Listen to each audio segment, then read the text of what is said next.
اچھا جمہوری نظام سو کالڈ ہی ہے، ہمارے سو کالڈ جمہوری نظام کے اندر احتجاج یا احتجاجی نظام یہ ایک حصہ ہے باقاعدہ اپنی بات لوگوں تک پہنچانے کا یا حکمرانوں تک پہنچانے کا۔ تو آج کل اگر کوئی شخص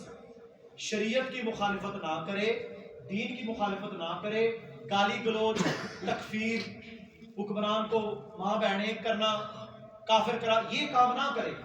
اپنا جو اس کا موقف اور ایجنڈا یا جو ظلم ہے وہ بیان کرے کسی چوک چوراہے میں کھڑے ہو کر اور کہے کہ جناب یہ ظلم ہو رہا ہے اور آپ لوگوں کو اللہ کا خوف کرنا چاہیے، آپ ہمارا یہ حق دیں، اس حد تک، کیونکہ وہ حکمران خود کہتے ہیں تم کرو، کیونکہ یہ نظام کہتا ہے کہ احتجاج کرو، تو احتجاج کرنے سے پھر بعض دفعہ مل بھی جاتا ہے۔ احتجاج میں تشدد نہیں ہونا چاہیے، احتجاج میں لوگوں کی املاک کا نقصان نہیں ہونا چاہیے، تکفیر یعنی کافر کافر کے نعرے نہیں ہونے چاہیے،